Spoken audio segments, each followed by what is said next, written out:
When Tecno launched the Spark 30 series, I got my hands on the Spark 30C and skipped the Spark 30 and 30 Pro. Few months later, after getting the Redmi Note 14 and Samsung Galaxy A16 and putting them really to the test, I saw that the Spark 30 Pro looked like the better deal. I decided to try it and see how it compared against these two phones here, the Galaxy A16 and Redmi Note 14. To be honest, it seems like the Spark 30 Pro is the better deal among the three. Let me explain. I actually picked my unit of the Spark 30 Pro for around 245,000 naira, which is even lower than the cost of the Redmi and Samsung. I got the base model with 128 gig storage space and 8 gig RAM.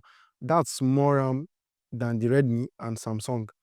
And I think for around this price category, only the Hot 50 Pro Plus comes close with 8 gigs RAM and the same storage space. But I think it costs around 260k in general. It also has a better design. The RAM type on the Tecno Spark 30 Pro is LPDDR4X and the storage type is UFS 2.2. For those that want to know, you get everything required to get up and running when you buy a new phone inside the box of the Tecno Spark 30 Pro, including a silicone CPU case, a 33-watt charging brick, and a USB-C cable. Tecno, in case you are watching, please don't take these contents out of the box. They are really important. I also have a comparison video with the Redmi Note 14 on the channel. You can watch that after you're done watching this video. I'm linking it in the description. I'm also going to start working on the comparison with the Samsung Galaxy A16 immediately after I upload this video. Make sure you subscribe to the channel and turn on the notification bell so you'll be the first person to see that video when I finally upload it. The design of the phone is okay. We have a circular camera cutout at the back, which is the standout feature. The phone has rounded edges, making it comfortable to hold in the hand, and you can feel that it's not heavy to hold. It has a matte plastic finish at the back that hides stains, but the frame has a glossy finish that shows stains. There is an IR blaster in the circular camera bump, and you also get a flashlight. My color here is called Obsidian Edge, which is more of an ash and black color combo. There is an Arctic Glow colorway, which is white, and I feel that color is going to look better, although it can be difficult to find. I looked for it, but it wasn't available.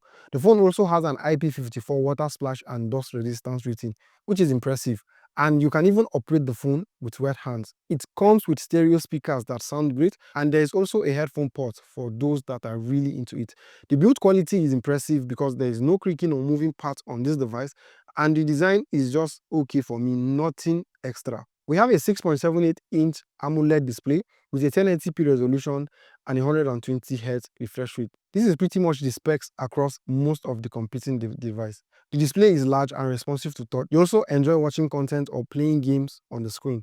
There is an optical under-display fingerprint scanner on the display, and it's fast. The display is on par with other devices within its price category, and outdoors, you won't have issues seeing the screen.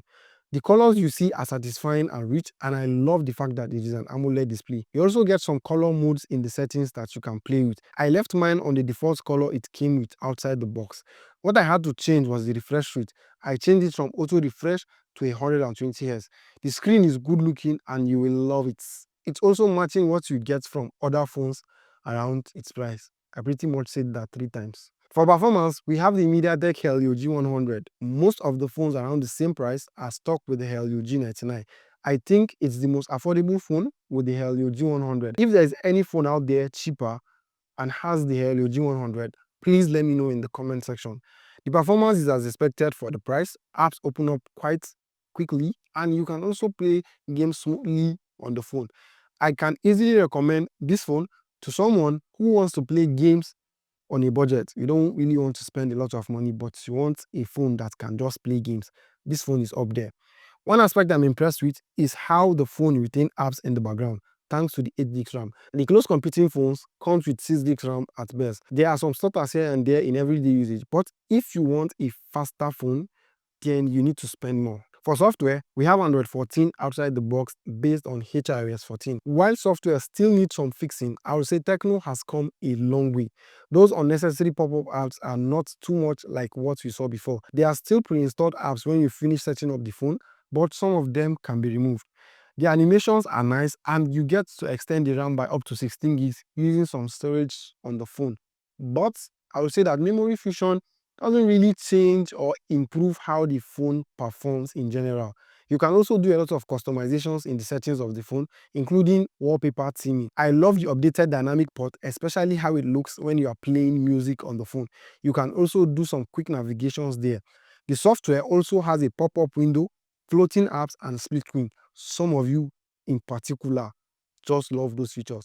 Since AI is the order of the day, there is an AI wallpaper generator in the settings, and you can generate wallpapers based on image or text. It's fun to play with. And I also wish we had a bit more AI features on this phone, because the Redmi Note 14 4G here has the AI image eraser, which I think is the most important AI feature that you can think of. One area I was really impressed with has to be the camera. We have a 108 megapixel main camera lens accompanied by an auxiliary lens. The images have a lot of color, brightness, and shadows tend to also be handled quite well. It has to be some of the nicest images I have seen on a Tecno phone. I'm not joking. I shot a lot of images, and even in low light, I was impressed. The level of details is commendable, and I don't think any other phone it's competing with can do better in terms of camera. We have a 30 megapixel selfie shooter, and the story still remains the same. In good lighting conditions, you're going to get pictures that are really good, and these are pictures you can even confidently post on your Instagram the way they look. You can shoot 2K video with the front and back camera, and here is a video sample. Let me know what you think about the camera in the comment section. The battery life is equally impressive. You can get a day and a half under moderate usage, and if you're a heavy user, it should last a complete day with like 10% remaining before midnight. At least that was my experience, and I know battery usage may vary between me and you, but I just hope you understand what I mean.